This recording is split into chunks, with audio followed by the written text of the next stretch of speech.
Dapat sampahan ng ethics complaint si Leyte 4th District Representative Richard Gomez ayon kay House Deputy Speaker Antipolo City 1st District Representative Ronaldo Ronnie Puno.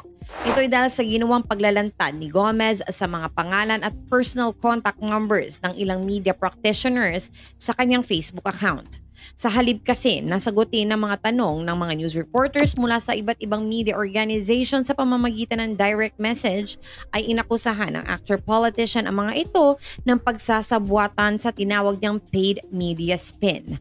Ang paniwala ni Gomez ay may mga taong kumukumpas sa mga reporters para idiin siya sa naturang issue. May kaugnayan ang pag-uusisa ng ilang miyembro ng media sa alegasyon ni Matag of Leyte Mayor Bernie Tacoy na isang flood control project sa distrito ni Gomez ay madaling nag-collapse. Yeah, absolutely, I encourage you to bring it here before the Ethics Committee. Ang pahayag ni Puno sa naganap na press con noong August 29 nang matanong kung posibleng maharap sa ethics case si Gomez. Sabi pa ng kongresista, hindi naman pwede yung ganon. I am very disappointed to hear these things. You are asked to explain something, you are a legislator, you explain. Kaya tayo naging legislator dahil ang tingin ng tao marunong tayong magpaliwanag, tapos yung ganyan na personal na napakalino na kailangan mong ipaliwanag, hindi nga ginawa. And then you compound the issue by insulting people. Hindi maganda talaga yon. I think the Ethics Committee should be brought into that. Pahayag pa ni Puno. Legislators, congressmen, senators, you know, we are elected into our positions by people that trust us.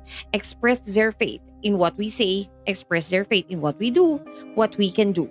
So our comportment and behavior in public is very important to reinforcing that faith and belief that they have in us. You are expected to be held and behave in a higher standard than other people. Katuwiran pa ni Puno. Dagdag pa niya, and being held to a higher standard doesn't just require na magbarong Tagalog ka, no.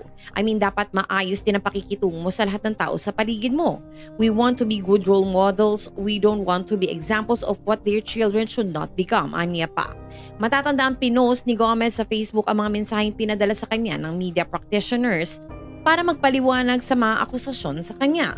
Mahal din itong media spin na ginagawa nila against me. Look at the similarities of the different social medias and agencies asking questions. Alam na alam mong merong nagkukumpas. Alam na alam mong ginastosan. Ayos gastos pa more mga ungas, sabi pa ng aktor at politiko. Nauna na naglabas ng pahayag ang National Union of Journalists in the Philippines hinggil dito. We remind Gomez that the media asking for his side on the matter actually favors him.